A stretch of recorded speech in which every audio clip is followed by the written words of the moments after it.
Final ending of the trouble, part 1 down below. I gave Heather a friendly peck on the cheek and left the house. Heading to the garden shed, I spent the next 40 minutes sharpening various tools. My father always said that tools like hoes, shovels, and mattocks are essentially cutters, for the soil in this case. They work best when they're sharp.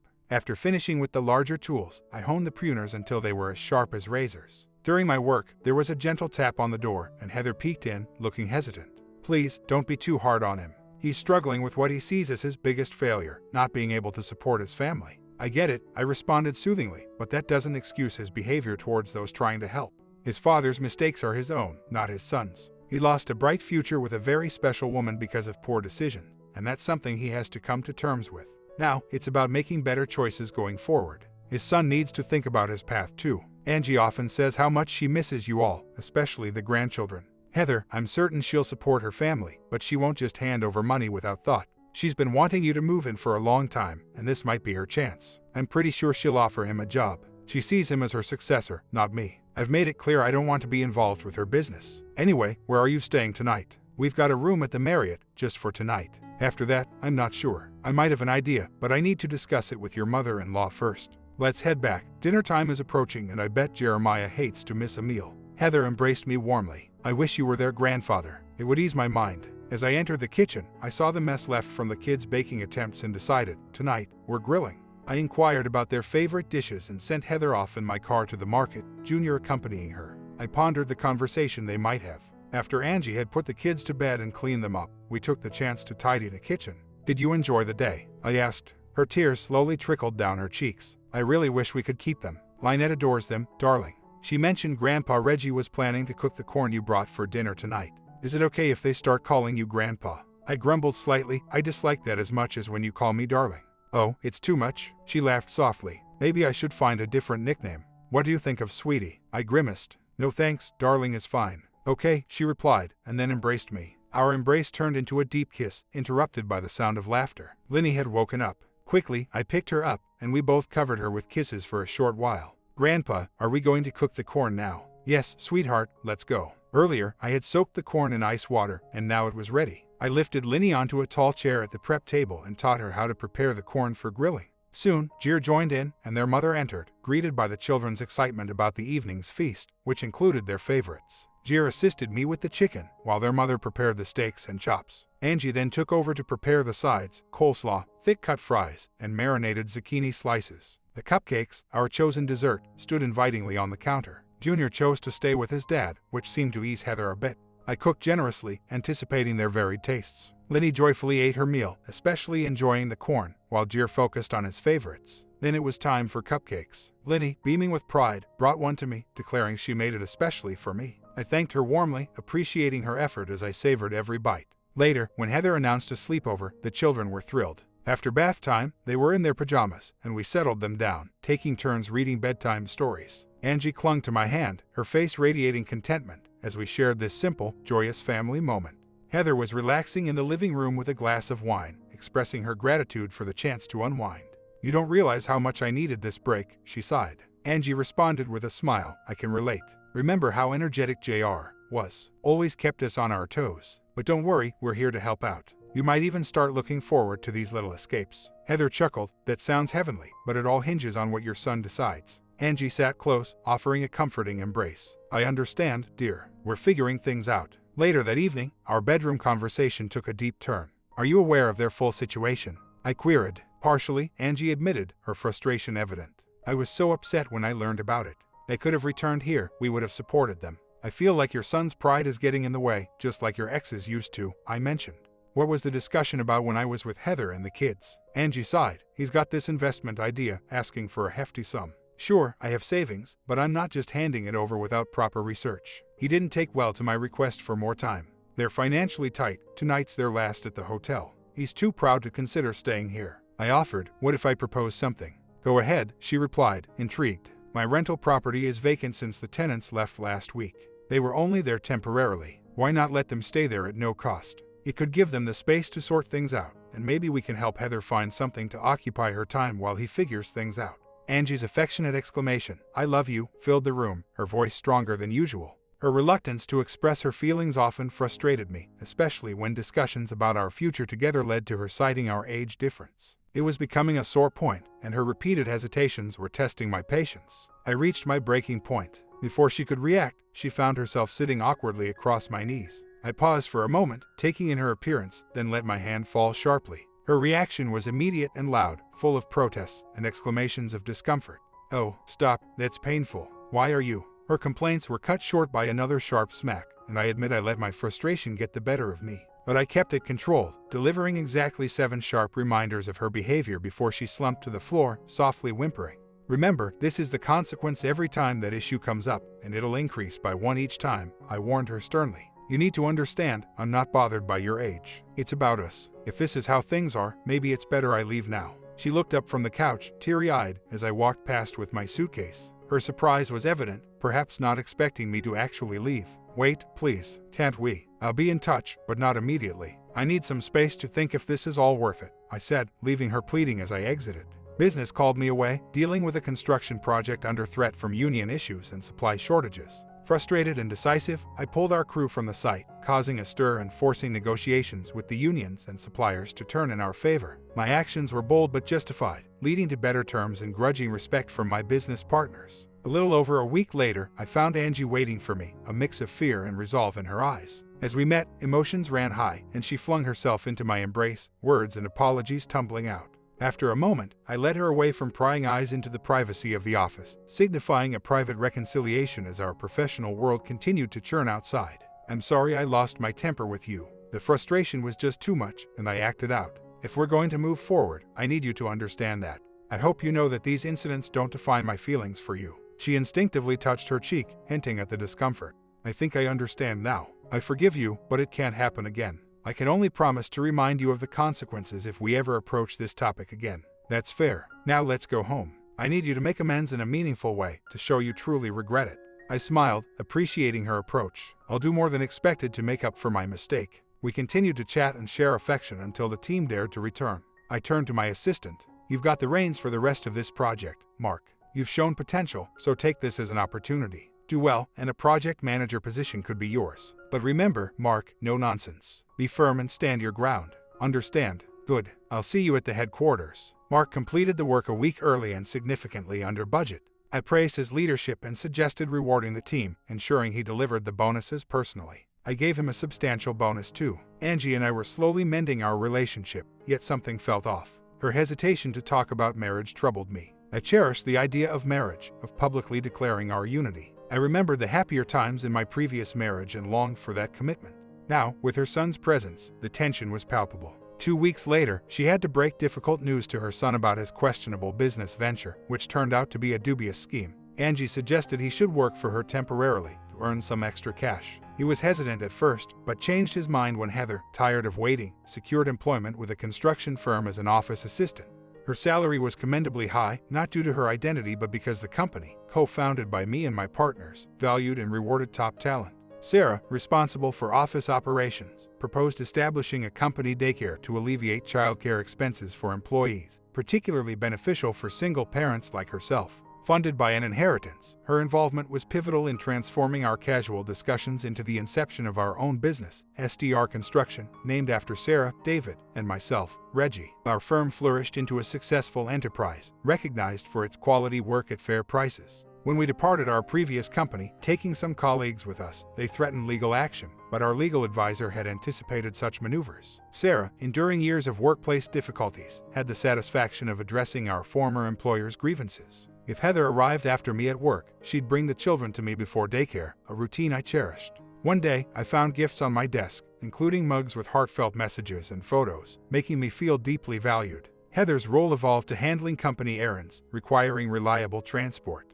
Emotionally overwhelmed, she chose an SUV, mirroring the model I drove. As Heather and I grew closer, her husband felt sidelined, confronting me to stay away from their children. I countered, stressing the importance of his active involvement in their lives for a meaningful relationship. The frustration seemed to dissipate from him. "KC isn't fond of them. It's time to decide. It's either the flamboyant girlfriend or your grandkids. It seems like an easy choice, but I'm not sure about your priorities. Just so we're clear, I'll step back if Angie or the kids' parents want that, though I doubt they will. Now, if you'll excuse me, I've got a play set to assemble." Care to lend a hand? I must have struck a chord because he followed me inside. Angie and Heather were astounded when he joined in, and the kids quickly warmed up to us both. The play set was complex, but owning a construction business, I had the skills, and Benny soon proved to be quite helpful. Before long, he was pushing Jeremiah on the swings while I took care of Linny. After a while, the women took over, and Benny and I relaxed with a drink, watching. He was visibly moved. I've made so many wrong decisions. I've heard, and it seems we're both learning from the past. We're still getting to know each other, but today has shown you in a new light. Making mistakes is part of life, and we learn from them. So, how about joining us for our Sunday barbecue? Later that evening, Heather posted photos on her social media. They captured Benny and me working on the play set with eager children watching. Some pictures showed us pushing the swings, captioned Grandpa's Rule. Angie was very affectionate after everyone left. You're in for a treat tonight. How did you manage? I just spoke my mind as usual. He deserves to be part of their lives, if possible. Losing them would break my heart. Then she started to cry, nearly dampening the mood, but thankfully she cheered up by the time we went to bed. A sort of peace had formed between us and Benny. He visited every other Sunday for a barbecue. Sometimes he'd help, but mostly he played with the children. His flashy girlfriend noticed his growing distance and gave him an ultimatum, which didn't sit well with him. She left their shared home within weeks, taking her belongings and jewelry. However, she was upset when he said she couldn't keep the sports car he'd leased for her. He eventually relented, telling her she could have the car, along with the remaining lease payments. Heather found joy in her work and was treated equally by her colleagues, even though her father-in-law was part owner of the company. Any preferential treatment faded quickly, and she navigated her work environment with a mix of resilience and humor. Reflecting on my own life, I pinpointed two dreams: marrying Angie and hoping Junior would find peace in his circumstances. Junior, however, seemed convinced that his problems stemmed from me. Angie and I had intense conversations about Junior's behavior towards me. When Heather tried to intervene, the situation worsened, leading to a straightforward confrontation. The ultimatum was clear: Junior could either improve his situation by his own initiative or leave. After some resistance, he chose to confront his issues, though his demeanor at home remained hostile. Heather reached her breaking point when Angie had to dismiss him from his job, which devastated her. Heather resisted the idea of relocating back to California, emphasizing the stability and contentment they found in their current life, including her fulfilling job and the children's happiness with their family surroundings. Despite her efforts to highlight the positives of their situation, Junior disrespected their supportive family environment. After some contemplation, Junior irresponsibly accessed company funds for a personal venture, hoping for quick financial gains to facilitate a move back to California. However, the investment failed, resulting in significant losses and exposing his actions to the company's accountants. Angie collapsed from shock when she discovered the news, and her assistant promptly contacted both Ben and me. Emergency medical technicians were called to the scene and transported her to the hospital for monitoring. Ben and I reached the emergency room, where we learned that Angie was under treatment for extreme shock and needed to stay in the hospital overnight. For hours, Ben and I paced anxiously, and he only left when his new partner arrived to pick him up. This partner, younger than him by several years, was a positive influence, keeping him grounded, and was adored by the grandchildren. Ben was head over heels for her, even if he wouldn't admit it. He confided in me during a barbecue, while Angie and Vicky supervised the children swimming, that he was done with apartment living and was house hunting, with Vicky's input being crucial to his decisions. I entertained the notion that Ben might marry before me, stirring up some envy. I stayed at the hospital the entire time, sleeping in a chair next to Angie's bed. She woke up around 3 in the morning, and I comforted her through tears until the morning staff administered another sedative. Angie was released from the hospital the next day, with Heather there to drive her home. Noticing Angie's weakened state, Heather was overcome with emotion.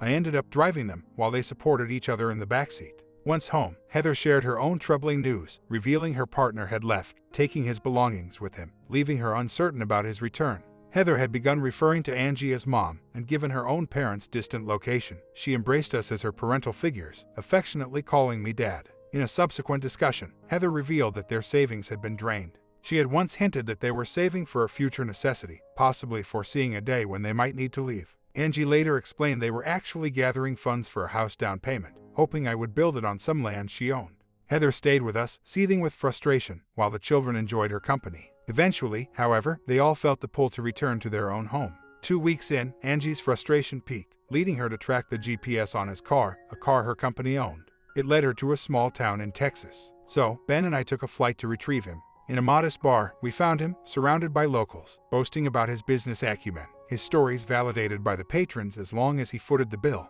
Ben interrupted him with a gentle prod. "Son, it's time to head back." He spun around, startled, then recognized me. Here to gloat. "Hi, you've turned my family against me," he accused, bitterness in his voice. I can't stand hearing how Reggie did this or look what Reggie got the kids. He then lashed out at his father, and you let it all happen. What does that make you? Ben replied calmly, reflecting on his own losses. Reggie hasn't taken anything from me. I lost everything long before I knew him. It's been tough, but it led me to reconnect with your mother, not as spouses, but as friends, something I hadn't had in a long time. But this isn't about Reggie or your mother, or even me. It's about you facing the consequences of your actions. So get up, and let's go home. Unexpectedly, he lunged at his father, knocking him out cold. Boasting, he taunted, ready for a round with me. I couldn't help but smile. Actually, yes, it wasn't a grand showdown. His fighting skills were lacking, whereas I had a background in wrestling and self-defense, thanks to my dad's training. The altercation was brief. I deftly handled his attempts, eventually neutralizing him with minimal effort.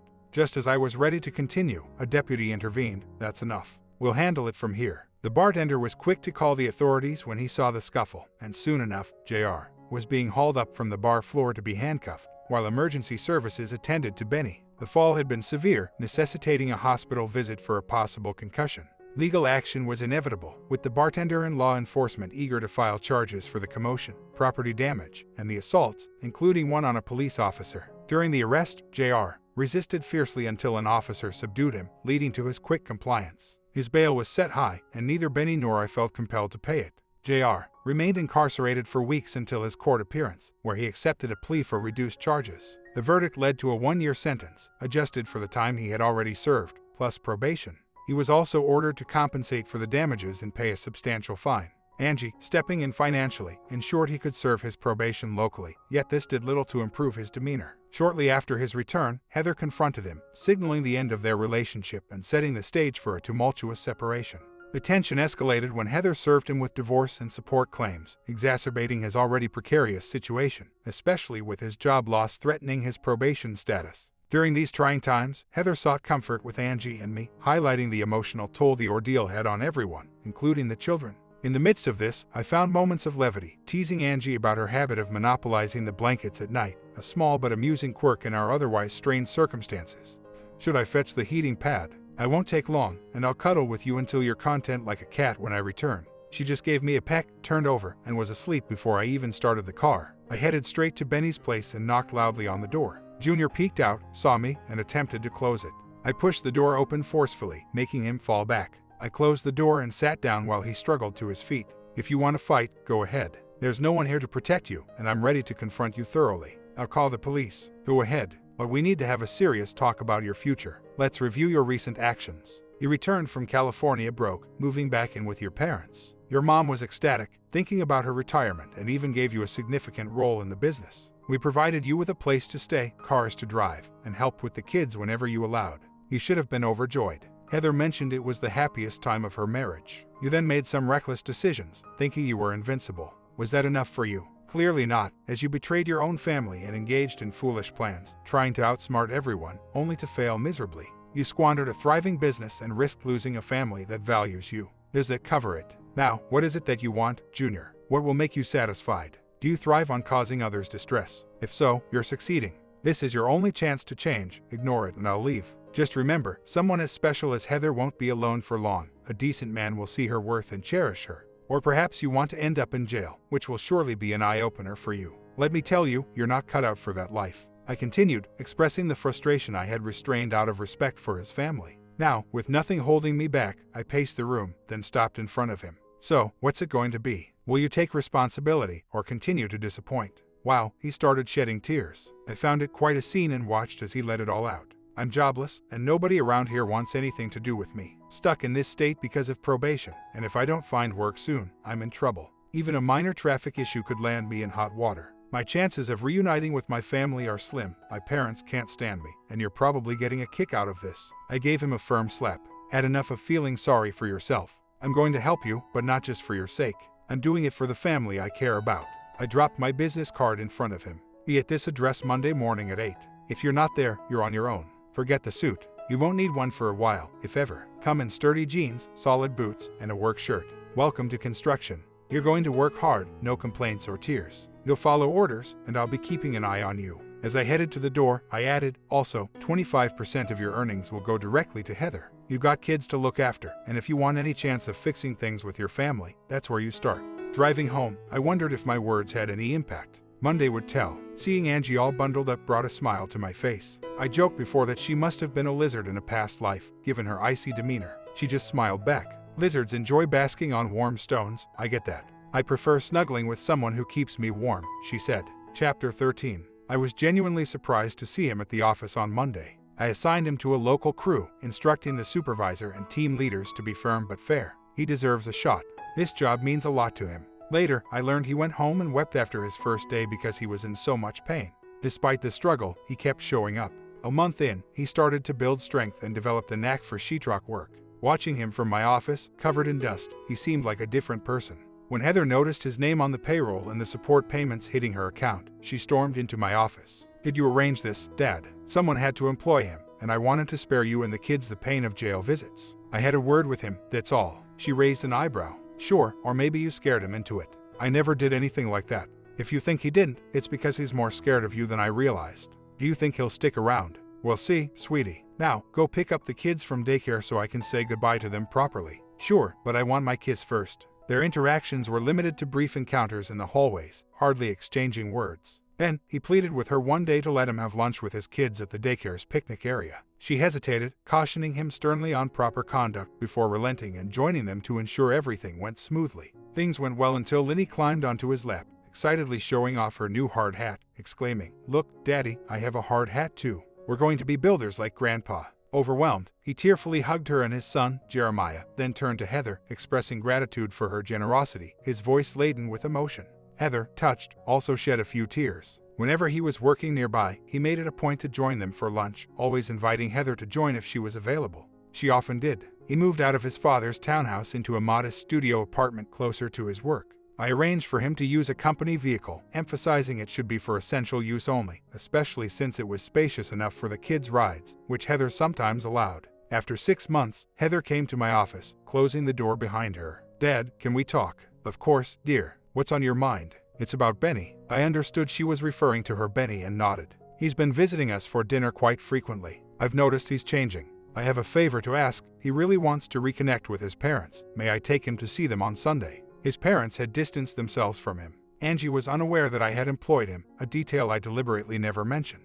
I had cautioned Heather about this, and she had casually mentioned his new job and child support contributions. "I'll discuss it with your mom first. I don't want to surprise her. I'll gauge her feelings and let you know." Angie and Ben were hesitant, but they decided to give it a shot for Heather and the kids' sake. He arrived, visibly nervous. The children were ecstatic, showing him the new pool with a water slide, chattering non-stop. We let them be in. After eating, he requested a private word with his parents. I took Heather and the kids out for ice cream, planning to return in 45 minutes. When we got back, he was gone. Angie's eyes were moist, and Ben seemed perturbed. He apologized genuinely, promising to repay us. We suggested instead that he help out with the kids if he truly wanted to make amends. We also made it clear that working with us again wouldn't be an option for a long time, at least not until we could trust his reliability. He didn't expect such leniency and vowed to never disappoint us again. I genuinely hope he sticks to his word. Angie's assertiveness took me by surprise. I heard him out, then made it clear that mere words wouldn't suffice. He desires our forgiveness and respect.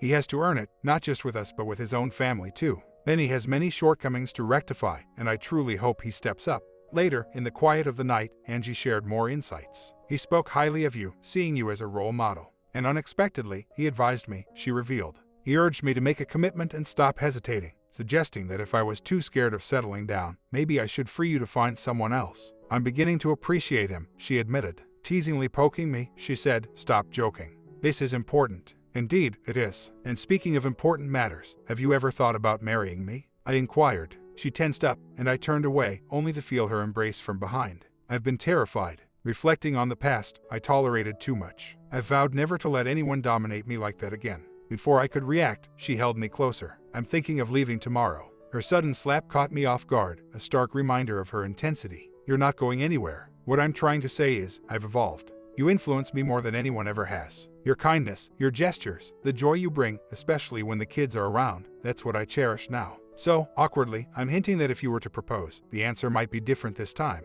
I sensed her anxious anticipation and casually replied, "I'll think it over and let you know by tomorrow, or Monday at the latest." She tensed up, and I could hear her taking deep breaths. I quickly rolled back and covered her with gentle kisses. When I finally let her catch her breath, I leaped out of bed with an enthusiastic "Stay right here." Fortunately, Heather and the kids were out, avoiding the potential embarrassment of catching me dash past the window under the bright full moon. I hurried into the garden shed, searching frantically until I located the box hidden behind a bag of bone meal, a spot I chose because Angie's fear of spiders kept her at bay, especially after encountering one in there. Back inside, I found her sitting up in bed, her knees drawn up, arms around them, looking youthful, belying her status as a grandmother. I approached the bed playfully and enveloped her in the covers, peppering her with kisses to ease her surprise. "Honey, I've got something for you, but there's a secret word you need to say first. Want to see it?" She nodded eagerly, and with a smile, I revealed the box and opened it. The ring inside was something I knew she wouldn't choose for herself, but to me, it seemed perfect, and after all, she wasn't the one paying.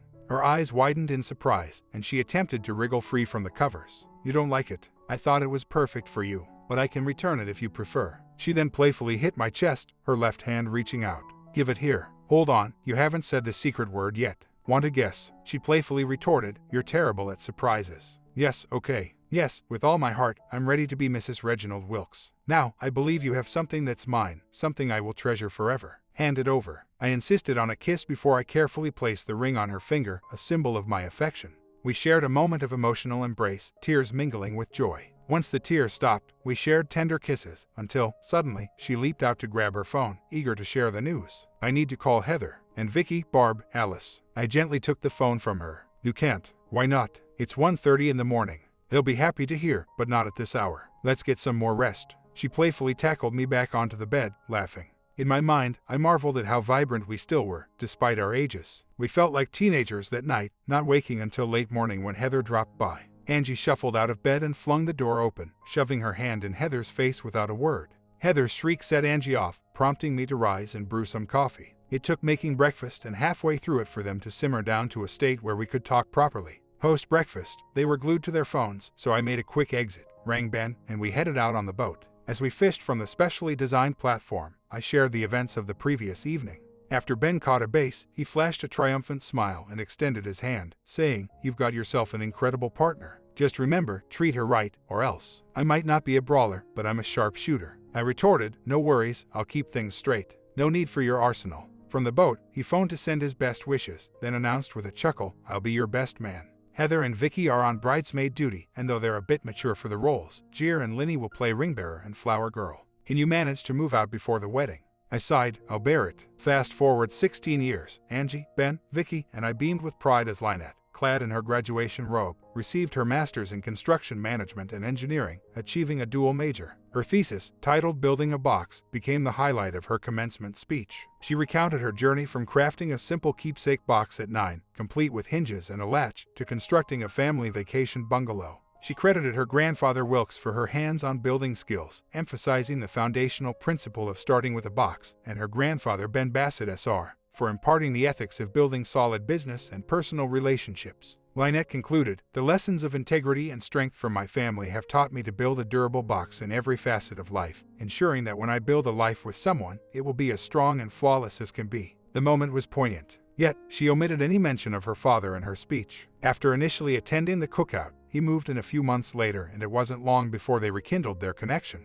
I promoted him because he was capable, and a year later, I believed they had resolved their issues. Unexpectedly, he vanished one day without any forewarning, missing work, packing his belongings in his truck, and leaving. He left only a short note explaining his return to California, expressing regret, and promising to send financial support for the children. Heather was heartbroken once more. We arranged counseling for her and the children to cope with the sudden departure. Ben and I did our best to support them, which helped to some extent. We hired investigators to locate him, and after 2 months, they found him working on a significant apartment project in California, living with a former girlfriend.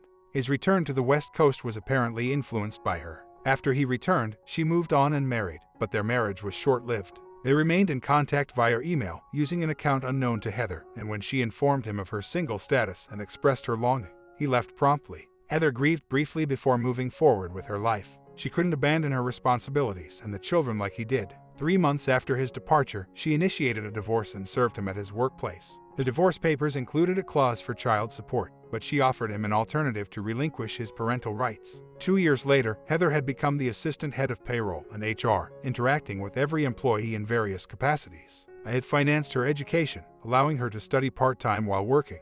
Returning to full-time work, she burst into my office, questioning my generosity. I confided about my past struggles with my first wife, who misled me about her fertility and resisted adoption. After our separation, I discovered she had undergone a procedure to prevent pregnancy, leaving me feeling isolated and unloved. Then I met Angie, and though we couldn't have children, her love was sufficient for me. When Heather and her children entered my life, I felt a new sense of belonging and love that only grew stronger. I explained to Heather that she had become like a daughter to me, and I intended to make her my heir, ensuring she would inherit my share of the business upon my retirement. I had already discussed this with Sarah and David, who agreed it was best to keep the business within the family. The legal documents were prepared, and all she needed to do was to be ready to take over when I retired. Angie helped soothe her as she processed the overwhelming news, reminding her of the pride and joy she brought to our lives and encouraging her to honor this affection by excelling in her role. David's son visited for some insurance work and met Heather, leading to a connection that blossomed into marriage after 15 months, with me giving her away at the wedding. It was a true family affair since Sarah, David's sister, was the aunt of Heather's new husband, a dedicated military man. By their mid-30s, Heather and David Jr., also known as DJ, welcomed a son named David Reginald. Heather playfully declared her claim on the new baby, signaling a shift in family dynamics. The challenge was real, but we managed to respect her wishes. Jeremiah, taking after Benny, spent his breaks working at the company, learning the ropes from both grandparents. Lynette, too, immersed herself in my business, gaining hands-on experience before moving to office roles to learn from her mother and Sarah. Jeremiah's business acumen blossomed, clearly setting him up as the future company leader. When Lynette completed her education, Angie had already retired, and I was on the brink of doing the same, making way for Heather's leadership. Our plans included staying active and nurturing the next generation. Jeremiah had a growing family of his own, while Linny was not yet ready to settle down, though we sensed it wouldn't be long before she found a significant other. 14 years later, we received the somber news of Benny Jr.'s tragic passing in a construction accident, a result of rushed safety measures. The aftermath revealed he had been raising his 2 daughters alone after his wife left. The state's search for next of kin brought us into contact with his children, 2 girls with strong guards up, having never known us. The encounter was tough, with the eldest questioning our absence from their lives. We explained the situation and offered them a new home, hinting at the difficult choices ahead if their mother remained unlocated.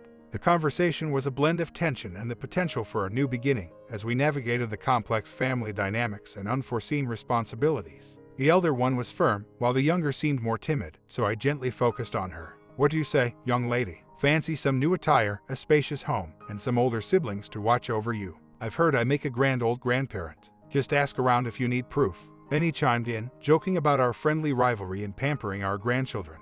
Then we stepped back to let the conversation flow. Angie made a breakthrough by sharing photos of their siblings, highlighting the family resemblance and showcasing our home's ample spaces, including gardens, a pool, and our boats. Benny and Vicky had recently indulged in a sleek boat, though we all preferred the larger family vessel for group outings. Their home, nestled in the countryside, boasted a few horses among other animals. We weren't horse enthusiasts, but Gier and Linny were, frequently visiting to ride. Despite our indulgent tendencies, we ensured to balance pampering with valuable life lessons, fostering well-rounded children. Vanessa, the younger one, expressed curiosity about horseback riding. Vicky, sharing my child-free life, saw this as a precious chance. "Join us, dear, and I'll show you the ropes of riding," she offered warmly. Charlene, intrigued by the boats, mentioned she'd never fished. "Well, join us, and you'll practically live on the water," we assured her. During the 2-week stay as they searched for their mother, we seized the opportunity to take them on outings, including an amusement park and a dude ranch for their first horseback ride, prioritizing quality time to assure them of our kind intentions. Vanessa grew close to Benny and Vicky, while Charlene warmed up to us more. Eventually, they chose to live with Benny and Vicky, a bit to our disappointment, yet we found solace in having them over on weekends. The initial year was challenging, breaking old habits, but gradually, they settled into a sense of security and love, integrating well into our family dynamic. Heather and her husband took on a mentoring role, while Gier hoped they'd bond with his wife, whom he met through work and introduced with some apprehension due to her Indian heritage. Our family embraced her openly, especially when she contributed delicious dishes to our gatherings, like the time she brought a large pan of curry that we devoured, even over the usual steaks and chicken. He shared with his younger sisters that they were going to be practice buddies for when their time came.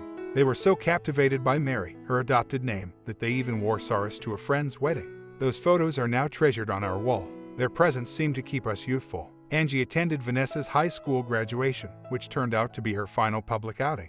She was nearly 80 when she suffered a fall, leading to a fatal hip fracture. Her sudden departure left me heartbroken, but after 6 months of grieving, I recognized the fullness of our shared life. Since our first encounter, we were exclusively together, without any detours. We were inseparably committed, a rarity even for a second chance at love. I often admired the plaque I gifted her after our wedding, humorously declaring her the exceptional grandmother of our state, a title updated yearly. When Lynette had her baby, I presented a new plaque for Exceptional Great-Grandmother of the Year, which always brought a smile to her face. When asked about its meaning, I cheekily explained it stood for Grandmother I'll Love Forever, which delighted her even more. We had decided that our home would go to Vanessa if she didn't own one by the time we were gone. Similarly, Benny and Vicky resolved that Charlie would inherit theirs. After Benny's peaceful passing, I comforted Vicky and took care of the arrangements, frequently having her stay over to ensure she was doing well. Eventually, she moved in, and although we weren't romantically involved, we cherished our friendship, finding solace in each other's company. I imagined Angie and Benny sharing a laugh over our arrangement.